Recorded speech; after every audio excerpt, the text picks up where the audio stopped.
I try never to interrupt during the first answer. 1 minute transmission. You as the interviewer must decide what the interview is about. White and cue. If you can't say it in 30 seconds, it probably isn't worth saying. 0 on it. The truth is, the media's desperate for something new, something interesting, something intriguing. The views we have about life and about politics and how we vote are inevitably determined by the news we get and the views we hear. And nobody's more important in determining that than the interviewers. It seems that You will no doubt have seen and heard these men at work, and I've been interviewed by them myself. I've often wondered whether their methods are necessarily the best way to bring out what we need to know. In this film, I will be putting the questions to 4 of the most high-powered figures in political broadcasting to hear what they have to say about their work, so we can all understand them better.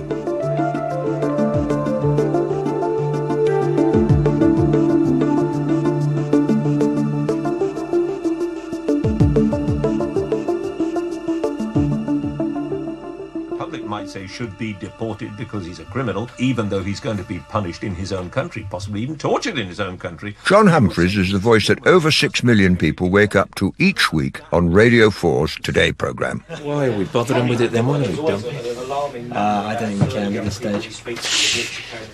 He started presenting it in 1987. What is the main purpose of the interview? Do you see yourself as holding people to account when you interview them? Is that really the purpose behind it? I think holding people to account is the right phrase, but I would just add a little phrase to that on behalf of the people who are listening. I haven't been elected to anything, and I'm very, very conscious of that fact. Obviously, I exercise a certain amount of influence over the way people think about certain issues.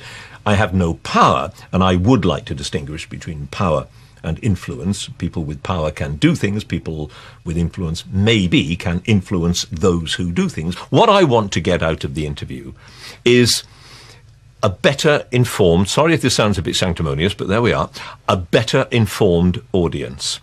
And that may be because the politician has disclosed something about a piece of policy that we didn't know before, or has been very nasty about one of his or her colleagues, or something controversial.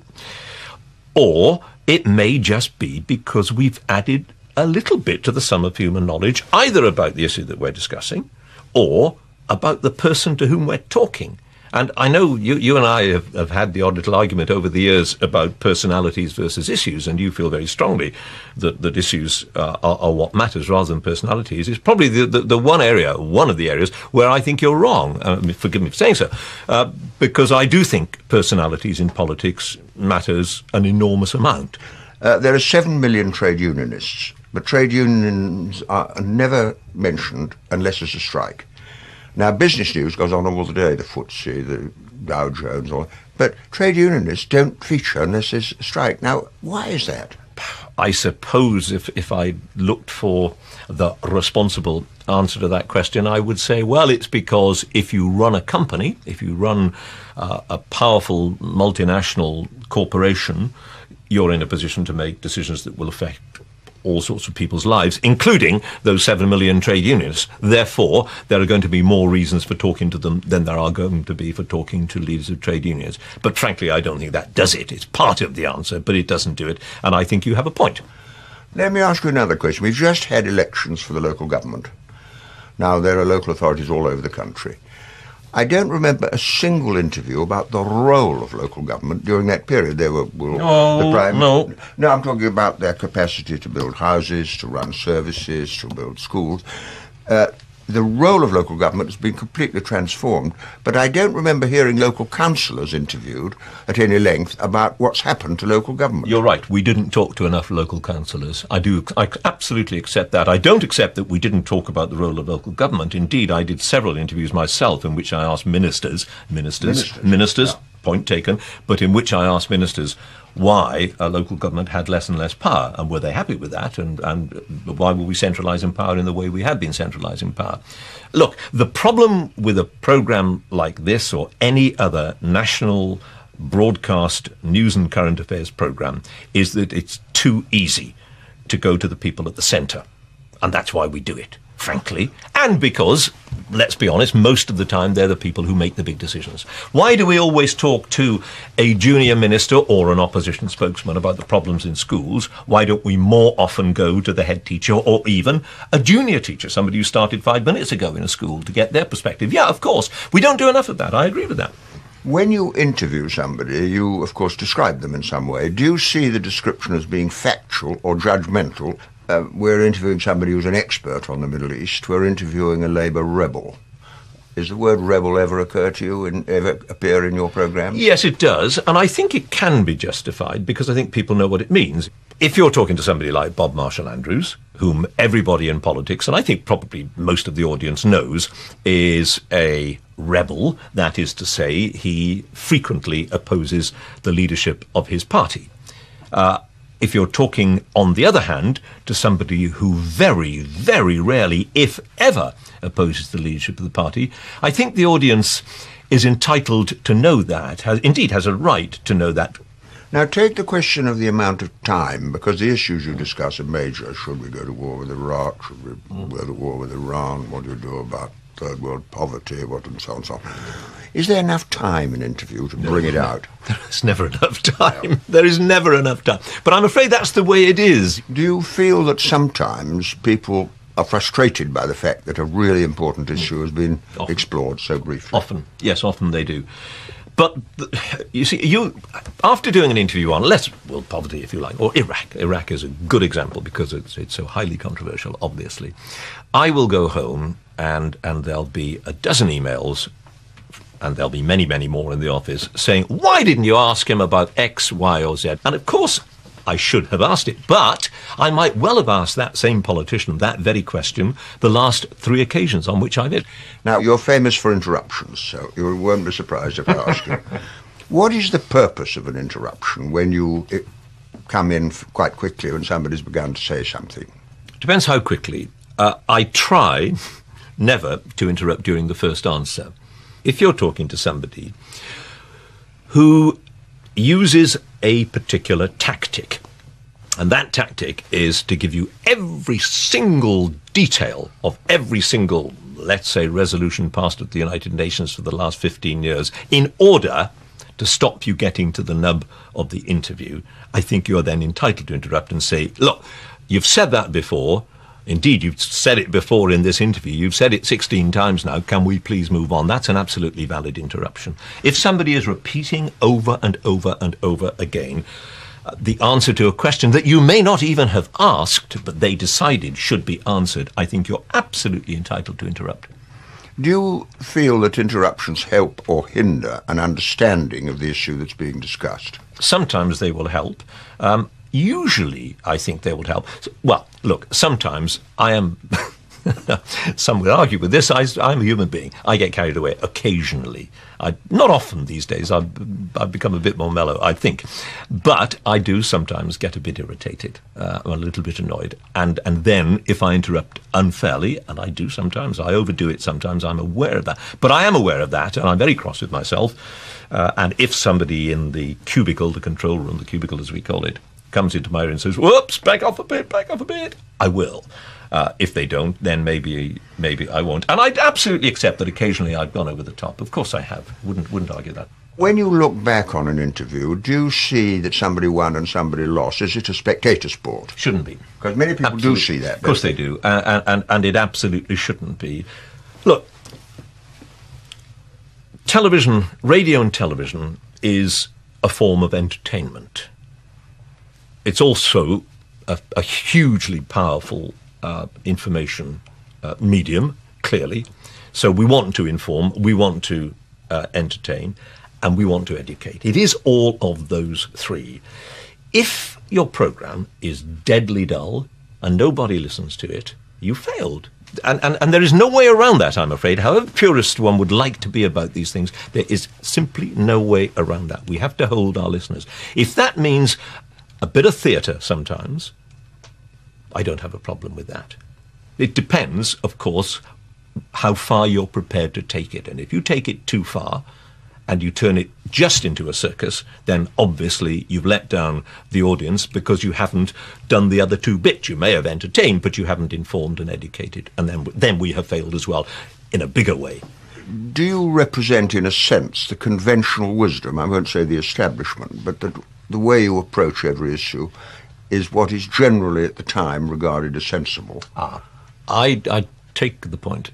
I think probably we have to the extent that we represent anything and anybody, we have to be broadly of the consensus. The point I'm really making is that if somebody came up with an idea that nobody had thought of, and insofar as they thought of it, they thought it was dangerous, and yet you believe me that it would become the conventional wisdom, how would a consensual interviewer give such a person the opportunity? To appear on a programme like this, you have to have a certain amount of authority in one way or another. You have authority because of what you have been doing for the last 60 years. Other people have authority because they run important, powerful institutions. But you're right. If what you're saying is the ordinary person cannot command a public platform with an idea, however balmy it may seem, no, that's right. But I use the word command, and why should they be able to? Why should every Tom, Dick and Harry be able, for instance, to come on the Today programme and say, look, I think we should be mounting a mission to Mars and to discover whether it's made of green cheese or something? Yeah. May I make a comparison between you and, say, members of Parliament whom you interview, because that's the job I know. For 50 years I was employed by 60,000 people. Ever in my constituency, everybody could get rid of me. Who are you accountable to? The audience. The audience. Ratings. The trouble is, when you use the word ratings as opposed to the word audience, it kind of loads it a bit, doesn't it? As far as I'm concerned, we've got 6.5 million people listening to us. Every single one of them can turn off the radio or can complain about me to my bosses. They're all absolutely entitled to do that. If enough of them do it, I'm out on my neck. That seems to me to be a kind of accountability. Now on Radio 4 this evening, there's a return. John Humphreys was very candid, but keen to play down his own role. He seemed to me too interested in the powerful, and even suggested that ordinary people cannot expect to get access to the media. But was he better than he pretended? After the break, a chance to hear from Jon Snow, the face of Channel 4 News. The function of journalism is to shine a light on what is going on, and if that causes trouble, well, so be it. Ricky couldn't be here for the entire interview because as he said, I have more important commitments. So he told me to begin on my own. So I'll pretend that he's asked me some questions. I'll pretend that he was here, and then later they put his body in to make it look like he was here. I've just done a film that Ricky appears in. He's one of the stars of the film. And what was that like doing that?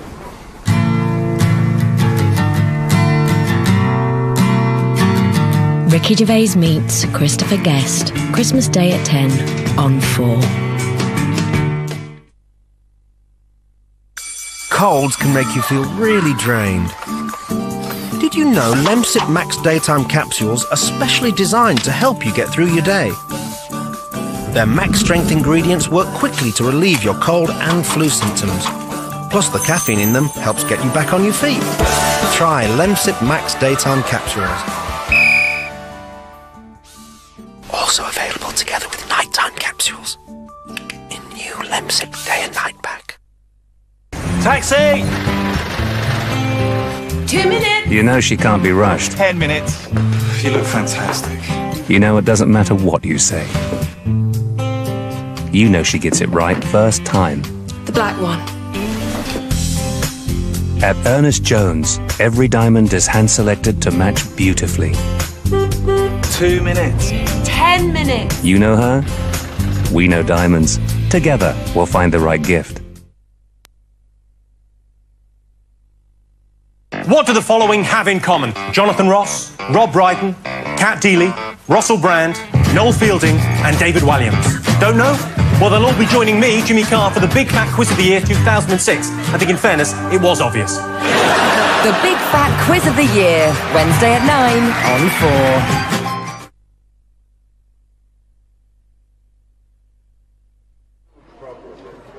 4. I'm Tony Benn. This time I am interviewing Britain's top political interviewers. Victoria, do we have McGuinness or not? Which is why I think Doesn't want to know. Jon Snow began in commercial radio in 1973 and has presented Channel 4 News since 1989. First, 7:30, our main headlines tonight. 1 million people watch him every night. What is the purpose of an interview? Is it to explain, to discuss, to explore, to hold to account, to argue? It's all of those things. The interview is about extracting information, trying to find out what the thinking is, what lies behind whatever the decision has been, analytical, possibly at times exposing. Obviously one is looking for inconsistencies, for a degree of, is it quite what it seems to be? Now that may render us rather sceptical, even cynical, but I think primarily it is to get information, which is why personally I like to hear somebody answer before I chip in again. It's also about putting alternative views possibly that have been expressed by others and seeing how the interviewee responds to them. If a Labour MP does that, he is often, by the media, described as a troublemaker, and I wondered whether using that definition of what a Labour MP does would make you a troublemaker. Would you see yourself in that capacity? Am I a troublemaker? Well, I mean, is the function of the interviewer to make trouble for those in power? I think the function of journalism is to shine a light on what is going on, and if that causes trouble, well, so be it. And I'm a journalist, and that's my business. Now, there are 7 million trade unionists in Britain, but the impression I get, I may be wrong, is that trade unionists only interviewed when there's a strike. Now, am I right in saying that trade unions don't really get their share of the public interest? Well, hang on a minute. When you were a minister, trades union leaders were all powerful. They had a tremendous role in the industrial system. Today, even by their own admission, first of all, there's a huge section of the workforce which isn't unionised, and secondly, the beer and sandwiches, the whole business of engagement in present political issues and the rest of it is much lower. So why interview somebody who isn't particularly germane to this argument? Take one other example of this. We just had local elections. Yeah. And at no stage throughout the whole of that debate that I noticed was anyone from a local authority invited to say what had happened to local government. In the old days, they built schools, they built houses, they ran services, and it's been a total transformation. But the whole discussion of the local elections was about whether Blair or Cameron would win, or Campbell would win. Now, am I wrong in supposing that there are whole areas of public interest that don't actually become newsworthy enough in your terms to lead to an interview? You're imbuing me with an extraordinary power to determine and dictate who comes onto the television. I'm surely part of a process which is holding a mirror up to reality. And the mirror to reality is that local authorities are centrally funded. Their every jot and tittle in the end is really dictated by central government.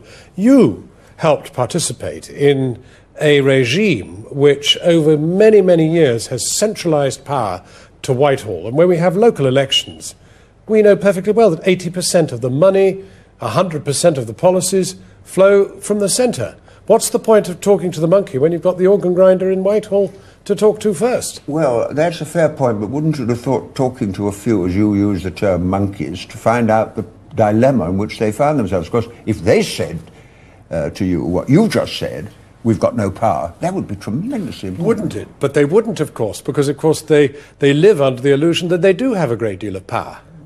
Well, now let me come to another point. When you introduce somebody, do you introduce them factually or judgmentally? For example, I've heard people be interviewed here and everywhere else. We've got so-and-so, he is an expert on the Middle East, and we have somebody else who's a rebel.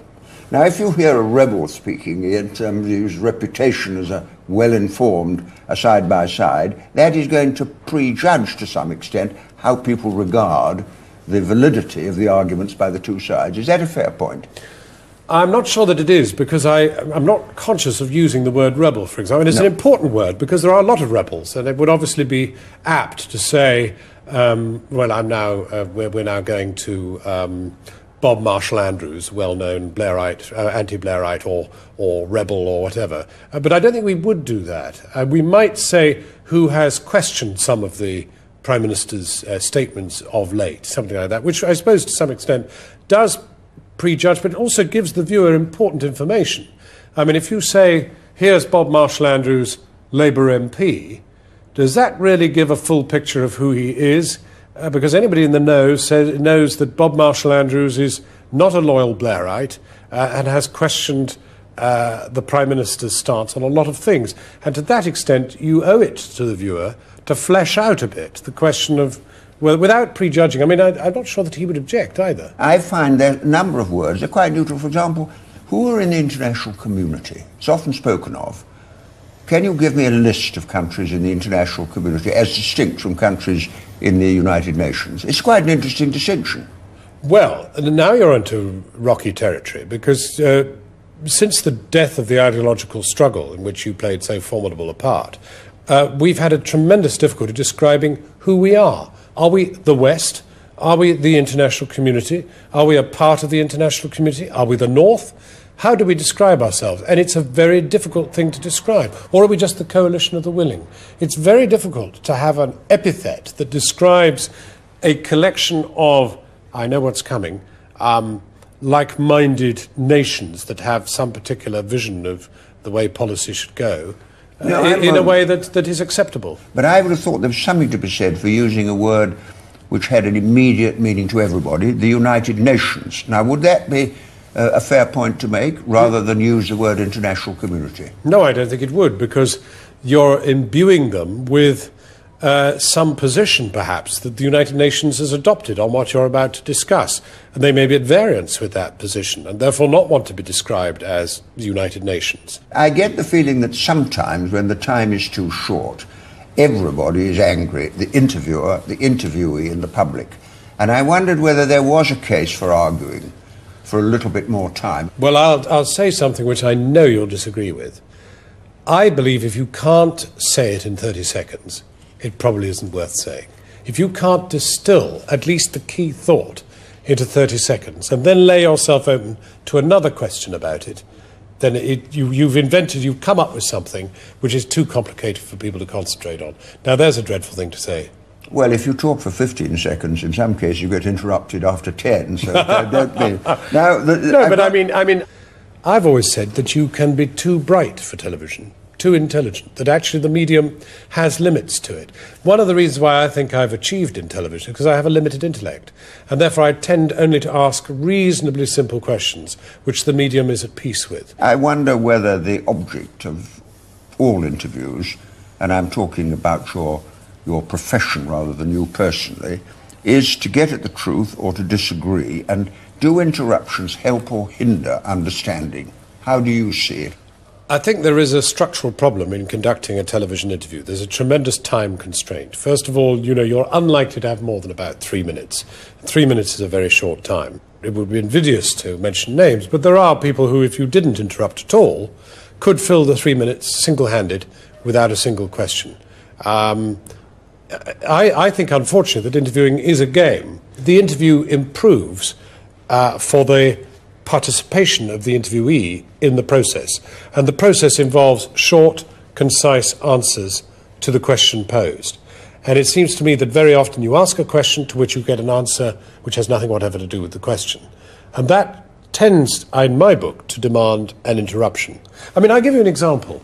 I was at the Prime Minister's press conference one day, and I asked him how he would feel if Iraq had come to him and said, listen, we've found a wizard wheeze. We're going to have an upper house into which you'll be able to buy your way by loaning money to the Prime Minister of the day to win the next election. And far from answering the question, he came in with a sort of perfectly blithe answer, which had almost nothing whatever to do with the question I'd asked. Now, those are the circumstances under which I think you're compelled to interrupt. And in fact, I did. Now, I suppose the question that is in the back of my mind is an interview a spectator sport with a winner and loser, or is it really an opportunity for people watching to hear both sides, if it develops into an argument, without it being held back? But we're not in the business of boring the pants off people. And it seems to me that it has to have some sort of uplifting element to it. I mean, something engaging. There's nothing more boring than saying, you know, Minister, what would you like to say? Equally, I don't think we're there for sort of common assault. You know, I think we have an obligation in an interesting way, perhaps even in an entertaining way at times, to extract information. Well, this leads on to another reasonable question about how you assess the public intelligence. Earlier you said if you go on too long, people are bored. But do you feel that apathy and lack of interest and lack of intelligence are features in the situation? No, I think the reason why there is apathy and a sort of despair in the political process is because the political process has been neutered, because it has been spun to the point at which PR people actually tell politicians what they can and cannot do. That surely must explain the lack of vision in politics. And we are not, I believe, the determiners of that. I think we're the victims of it. I think politics is flat in real life and flat in television because of the role of the firewall of PR people who stand between us and the politicians. Let me come now to the question of accountability, because you've quite properly made the point that you have ministers there and powerful people and you hold them to account. And it leads me to the obvious question, who do you feel you're accountable to yourself? I feel I'm accountable to the viewer, and the viewer can switch me off any time they want. And I'm very mindful of that, and I don't want them to. And sometimes people write to me and say, I'll never view you again. So I write back and say, give me one more chance. And I've taken note of what you've said, and I hope to sort of try to get them to stay with us.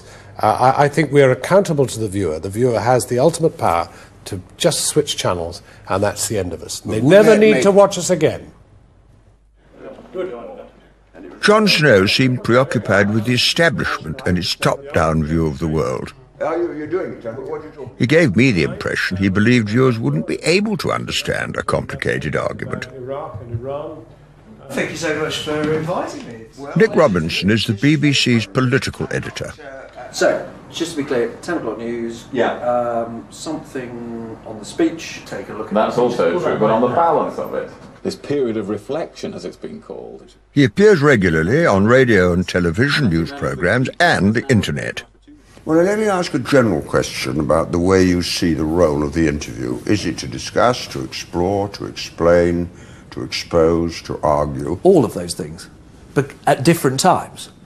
There are times when you simply want to explore, when a politician has got a speech where they've clearly done some forward thinking. I think of an example in which I interviewed Gordon Brown shortly after Abu Hamza was imprisoned.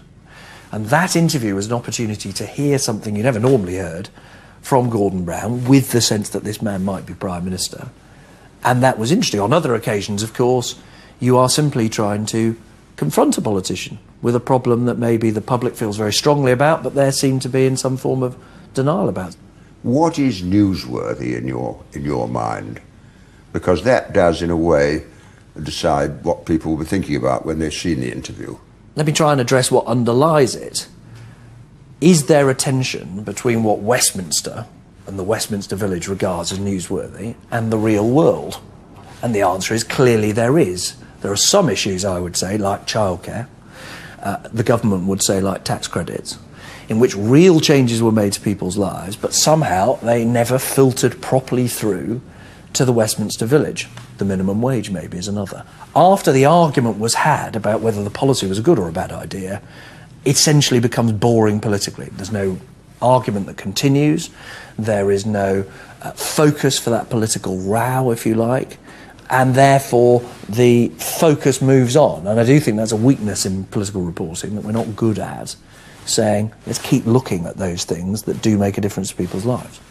Now, how do you introduce somebody? Do you introduce them factually, or do you introduce them adjectively? You're worried that this is the... I'm now going to interview Trade Union X, the well-known militant. Now, there's no doubt that there is a danger in the kind of language that we get into the shorthand that we're leading the witness, if you like. We're leading the audience to a particular conclusion. On the other hand, we are fighting for public attention. There are more and more things they can do, shrinking audiences for mainstream coverage of politics. The number of participants that the public are familiar with has got smaller. So yes, we are having to use a form of shorthand, sometimes a shrinking cast, to say, this is someone you've heard of and does matter. But of course there's a danger of that. But if you say now we're going to interview somebody who's an expert on the Middle East, and now we're going to interview the usual suspect, you are actually saying to the audience, trust this man, distrust that person. Yeah, but on the other hand, if we interview George Galloway on the Middle East, a person who feels incredibly strongly, of course we are going to remind the audience of who he is, not just say, here is an MP whose name happens to be George Galloway. No, but you could say factually about somebody, here is somebody who was elected as an independent, he was expelled from the Labour Party. Why not simply say who they are and what they've done? Time. It's as simple as that. Really. Look, let's be clear. I get on air for an average news bulletin the length of a Sun newspaper editorial. We're talking of low hundreds of words.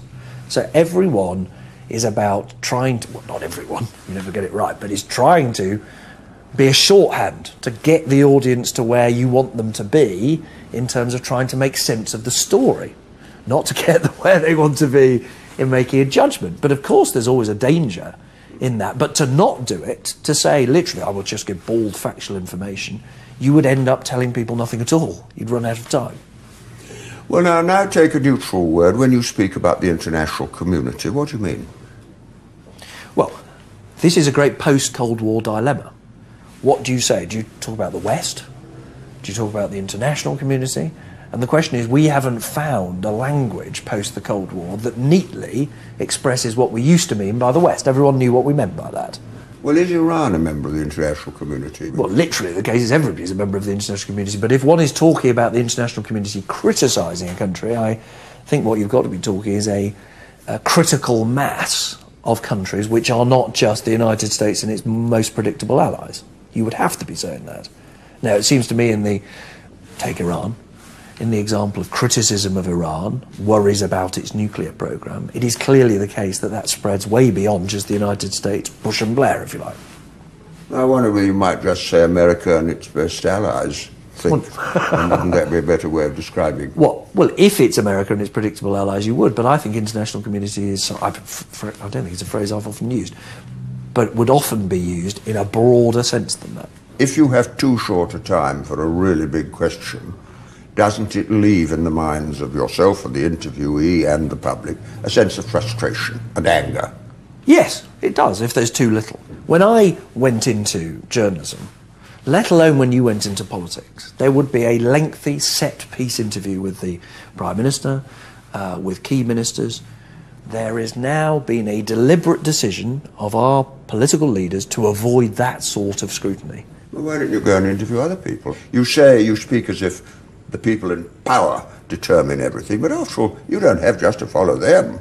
Ah, yes, but a crucial role of anybody doing my job is to try to expose and to report and to reveal what those in power are doing on behalf of the people who watch or listen to television and radio news. Now, you sound like a court correspondent who follows the monarchy everywhere and tells you what's going on at Buckingham Palace. Am I wrong? When you talk about where your main interest is talking to powerful people, I wonder how that fits in with the idea that other people might have very interesting opinions. The distinction that we've got to draw is between interesting and influential. Interesting and mattering in terms of power. Of course, we are in part court correspondents around the court of the Prime Minister, and as the objectively, and this has been proved by academic studies, the Prime Minister becomes more powerful, there is less cabinet government, there is less parliamentary authority. Of course, then it becomes more and more important to do that. Where you may have a point, I think, is perhaps we are too slow to respond to political pressure that comes from without the political parties. Do you think of yourself as a member of the establishment, as part of the conventional wisdom, as the guardian of the conventional wisdom? Two different questions. I'm not part of the establishment. You can't help but be. If you work for an organisation like the BBC, I went to Oxford, you know, in that sense, of course you're a part of the establishment. Does that give me some duty to be the voice of the establishment? Do I have a sense of voices in my head telling me what the establishment once said? No, for God's sake, no, of course not. If a suffragette had come to you and said, "Now, Mr. Robinson, you're very powerful, you're on the air all the time, how could you help me to get my dangerous, radical idea that women should have the votes, how could we get that into the political agenda and be discussed?" There's a great danger, I think, in thinking that the media, because it is undoubtedly powerful, because there is no obvious accountability mechanism, is therefore some sort of conspiracy to promote establishment views and to keep out those beyond. The truth is, the media is desperate for something new, something interesting, something intriguing. There is a spread of word of mouth, and it's a mistake to think that the mass media, particularly television, is the only route by which this can be done. The internet, in many ways, has democratised this. It has made it much more possible to spread ideas and to spread them quickly, and for them to then come to the attention of the mainstream media. Well, that's the point I meant about why don't you report public meetings? You don't, really. Why don't we report to public meetings? Because in general they're quite boring things to report. Thank you very much. That's why. No, I mean they are hard. You've answered it. Yeah. Well, no, I haven't. You're now limiting me to a soundbite, Tony, because it suits you to have me. But why? Because in a 2-minute piece on the television news, it is very hard to capture the mood, the sense, the argument, the flow of ideas in any public meeting. A member of Parliament is accountable to the local party who chooses him as a candidate, to the electors who elect him. The Prime Minister is accountable to the House of Commons and to the public. To whom are you accountable? We're only directly accountable to our bosses, and we're accountable in part to the audience. If they loathed what we did, we would find out and our bosses would sack us. But there's no formal chain of accountability, and the truth is I don't see how there can be. Well, I wondered whether you saw the ratings as being the way by which you would be judged. Not simply, but if you don't have any viewers or if you don't have any listeners, there's obviously not much point in doing my job. If you are wondering, you know, is there a tyranny of the ratings which is driving political journalism in the direction of the theatre? The answer, I think, is no. Is there a concern about loss of attention which is making people think, how do we retain people's interest? Then the answer is yes. Nick Robinson said there was a gap between the Westminster Village and the real world, as there is, but political interviewers are themselves a part of the Westminster Village, whereas public meetings form a key role in the real world. And next, a chance to see Jeremy Paxman, as he has to answer the questions. Periodically, the editor will come up and say, "You made a right mess of that."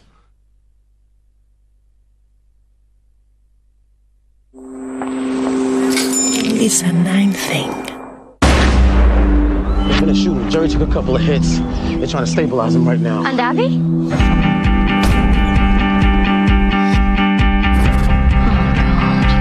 passed out. She was bleeding. Come on, Jerry.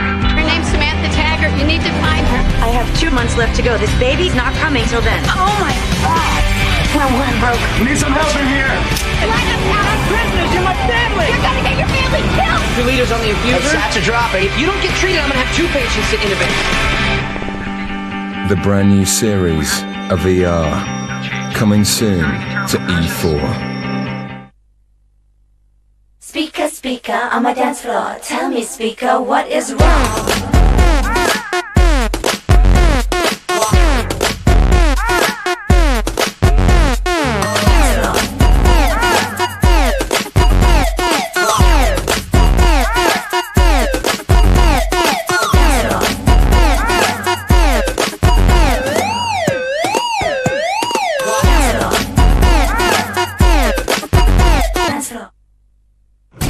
You'll be shaken, you'll be stirred, you'll be blown away. Bond is brilliant, one of the best 007 films ever, 5 stars. Casino Royale. Got heartburn? Indigestion? Gaviscon Double Action is a new formulation that works in 2 ways. Firstly, soothing the burning pain, and secondly, neutralising excess acid. For relief, you can really feel. New Gaviscon Double Action. What a feeling! Take the king and queen of tea time telly. Mr. Paul O'Grady! Do you like Christmas as a whole? Not really. I got a game last year that gave an electric shock. Got a heart that's hanging on, you know. A fast-talking comedian. I think you're a very refreshing young woman, a role model, and if you didn't swear so much, you'd be all right. I know. 3 Christmas crackers. And a dash of unsuspecting public. Gone really sexy. All mixed by your favourite Christmas fairy. And there you have it. All the ingredients for a belting Christmas punch. The Charlotte Church Show Christmas Special. Friday at 10 on 4. I'm very sorry I'm late. I got it down in my diary for 4 o'clock. It's time to meet the last of my big 4 political interviewers. The tea seems endless. Why do we not bother with it? Jeremy Paxman started his reporting career in Northern Ireland in 1974. Is it on this wall here? That wall there? Since 1989, he's presented Newsnight to a nightly audience of 1 million viewers.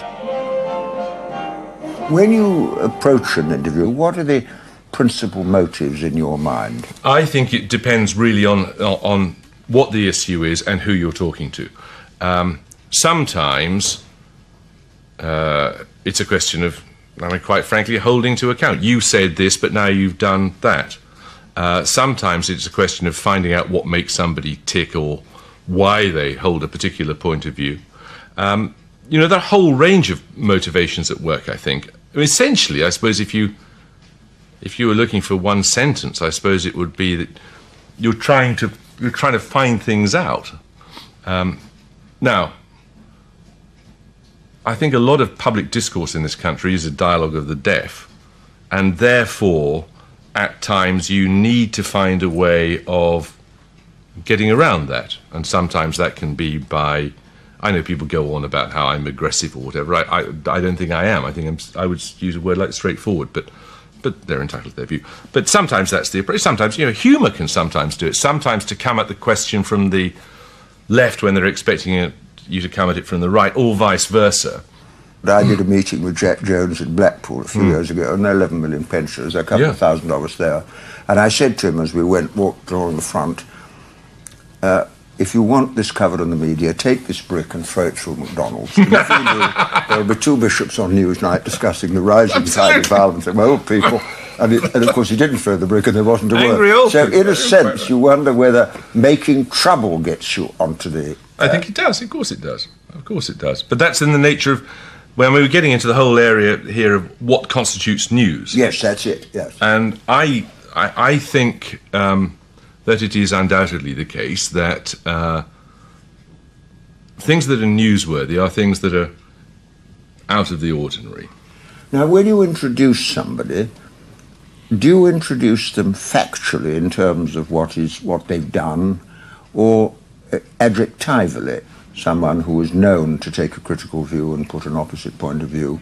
Would you say, give them an adjective and say they were a rebel, or would you say here's somebody who is known to or has opposed government policy or something of that kind? I mean, I think if the person has a track record of rebelling on one piece of legislation after another, I don't see any problem with saying that they've rebelled on 15 pieces of legislation. Well, that's part of informing the audience about what the terms of the engagement are, isn't it? Now, here's another phrase that interests me very much. What do you mean when you talk about the international community? I haven't the faintest idea what... Well, I do. I think it is a phrase that I would be appalled. I probably have used it. I'd be rather appalled to find that I had, because I think it's a woolly-minded view. I think what people mean when they say the international community is... the United Nations, agreements between the big powers, and so on. But of course, as I suspect you're hinting, it is not the international community at all. It is powerful vested interests who meet in international fora. So I don't know what the international community really means. It's one of those phrases that probably shouldn't be used. Do you feel that time is a factor that could be looked at in terms of it's the necessity for time. Otherwise, sometimes I feel at the end of an interview that you are frustrated, the interviewee is frustrated, and I feel frustrated. Yes, I think it could. And it's, a fight you have every day with the editor. How long have we got for this? 4 minutes. We need 8. Well, you have these scraps every day, and usually you lose. You just do it in the time. However, look at this interview here. I should be very interested to know what the ratio is of questions asked, answers given to the stuff that's actually transmitted. That's the difficulty and the difference. The difference is, you're live, you've got 3 or 4 minutes, you better cut to the chase. Very often it is frustrating. But that's the reason that it sometimes seems brusque, and I agree. It often seems unsatisfactory. It often seems like fast food. You can not claim that it's been anything like a proper discursive examination of the subject. But that's the nature of the beast. Now, can I move on to the role of interruptions? It does raise the question as to whether the interview is somebody wins or loses. Is it a spectator sport, or does it actually assist to bring out the issues that are being discussed? Look, I think that you must decide, as the person being interviewed makes a decision whether to do the interview with a view to getting certain points across, I guess. You, as the interviewer, must decide what the interview is about. If, having asked the question, the person answering does not engage or digresses, rambles around the subject, obfuscates generally, filibusters or whatever, it seems to me that it is incumbent upon you to try to bring them back to what you thought the subject matter was. That's the point of interruption, I think. And, I'm sure we all get it wrong very often, but that's the justification for it. If there were no interruption, someone could come on and speak for 3 or 5 minutes without fear of interruption, although doubtless with a great deal of deviation and repetition and hesitation, at the end of which time one might have learned absolutely nothing. The only difference between us and any other member of the public is that, not that we have any greater legitimacy to ask questions, but that we have opportunity to ask questions. That's all. And I think it's therefore incumbent upon you to try to work out what the average reasonably intelligent member of the public would like to see asked. And if you make that judgment before the interview starts, then it is your responsibility to ensure that it's engaged with and not to be put off by a lot of rambling around the subject. Well, now, do you think of yourself as being representative of the conventional wisdom of the establishment in your approach to these issues that come up, or not? I don't know. I mean, I guess that would be for others to judge. I mean, I think it would be, and I'm familiar with the accusation that, by and large, no, I wasn't attributing it to you. The accusation that all of those in this sort of world are, by and large, well, because they're within this world, they fail to understand or to recognise all sorts of forces that are at work outside it. I think that's probably a fair criticism, but it's a sort of déformation professionnelle, I suppose. But I think it's an absolutely fair criticism that by and large we probably subscribe to. We all probably exclaim in the same sort of way, "God, that's a good story." And that's a shared view of the world, I think. I'm not sure it's entirely healthy. If you have an idea, and many people do, that's outside the mainframe, for example, suffragettes. When my mother was born in 1897, women didn't have the vote. In 1911, Mr. Asquith said, if women get the vote, it'll undermine parliamentary democracy. What advice would you give to somebody who had an idea and believed in it that was outside the frame of the conventional wisdom, as how to get it into the frame of the conventional wisdom as quickly as possible?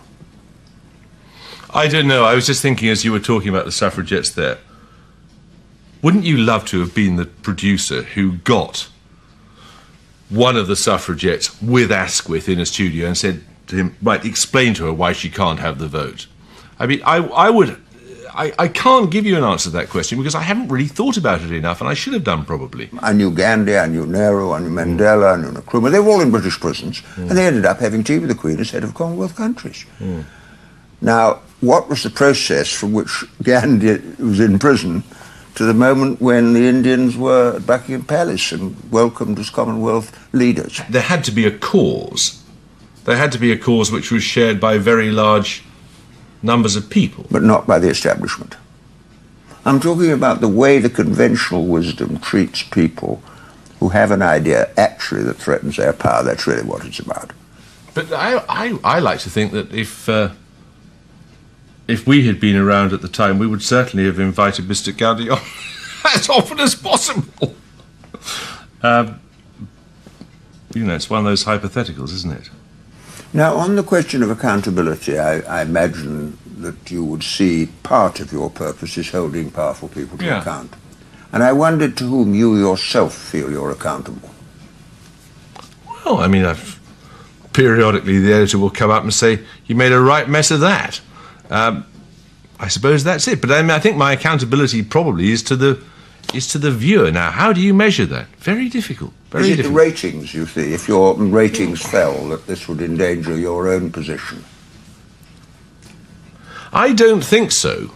I may turn out to be catastrophically wrong, but I don't think it's that. I think we're very lucky in that we live in a rather protected world that isn't quite so much at the mercy of the market. But I mean, you know, if the ratings went through the floor, then I guess people would say, "Come on, let's get rid of this person or this program." Luckily, we're not in that position at present. It's certainly true that those who cause trouble make headlines, but how often are we allowed to hear what they're really saying on Newsnight or anywhere else? That concludes my tour of the corridors of real power, media power, watching opinion formers trying to form our opinions every day. I hope you thought those interviews were fair, because I enjoyed them very much, but I did want to do justice to people who are very influential and indeed powerful. But I must admit, listening to what they had to say made me wonder, and may have made you wonder, whether it wouldn't be a better idea, or a good idea, if we could have a wider range of opinions. People who are maybe seen as mavericks now could be representing the conventional wisdom of tomorrow. And I think the media have a critical role in making it possible for us to hear the widest range of opinions to help us to understand the complexities of the world in which we live and the choices we have to make.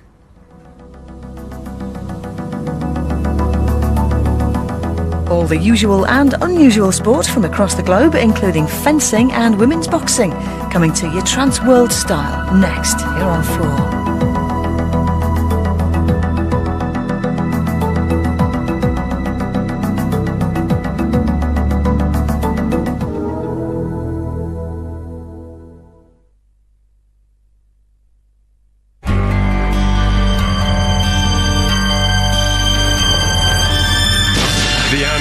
Firing indiscriminately into the bush.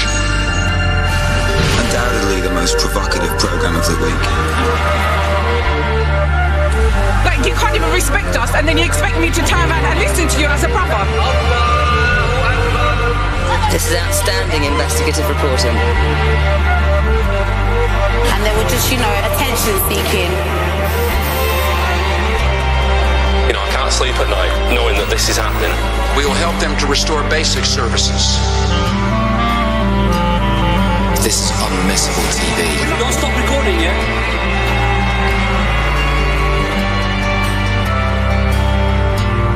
This is the most amazing place. What are you doing this time of night? I work at Channel 4. Dispatches. The new series coming soon to 4.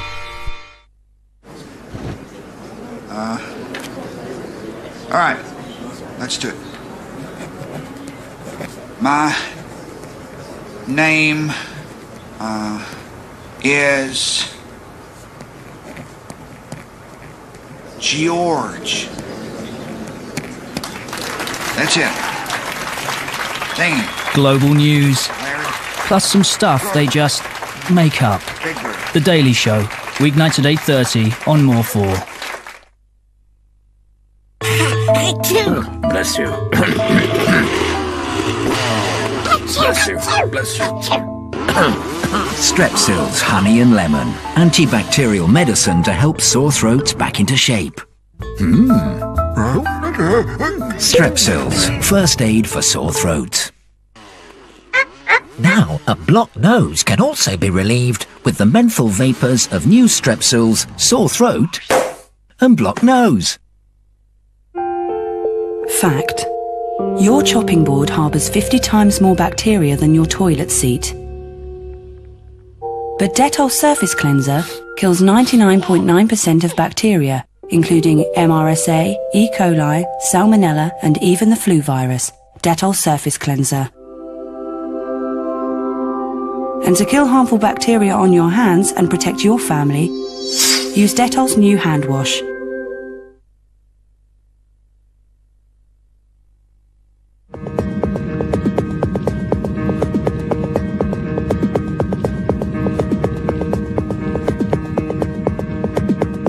Life depends on the warmth of the sun being trapped by a layer of gases that surround the Earth.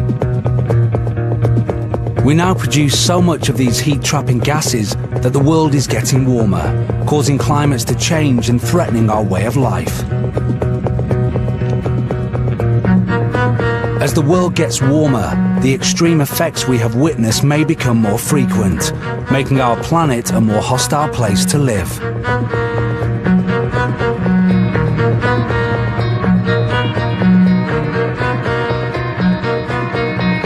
100 degrees Fahrenheit is the hottest day ever recorded in Britain.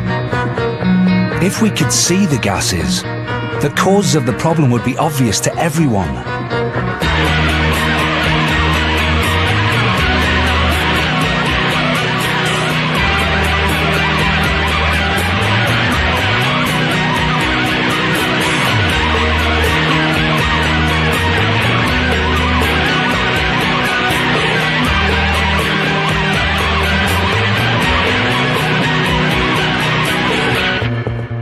And if you could see the effect we are having on our planet, you'd do something about it.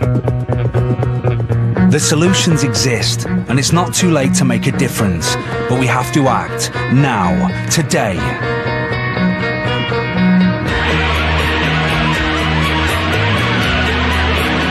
Government, industry, and individuals acting together to tackle the problem. For more information and to get involved, visit climatechallenge.gov.uk. Tomorrow's climate is today's challenge.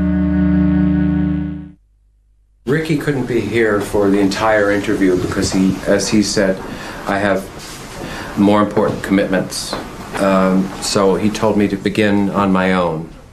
So I'll pretend that he's asked me some questions. I'll pretend that he was here, and then later they put his body in to make it look like he was here. I've just done a film that Ricky appears in. He's one of the stars of the film. And what was that like doing that?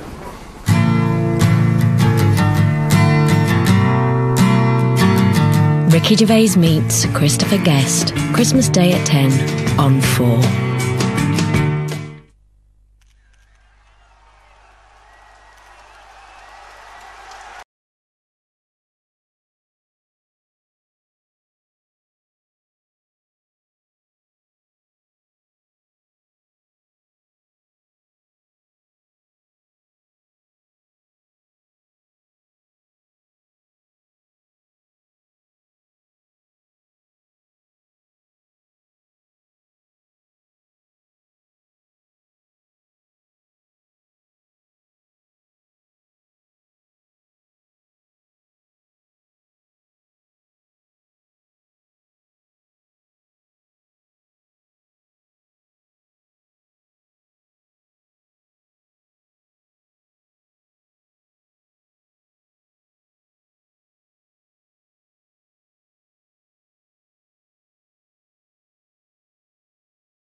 On 4.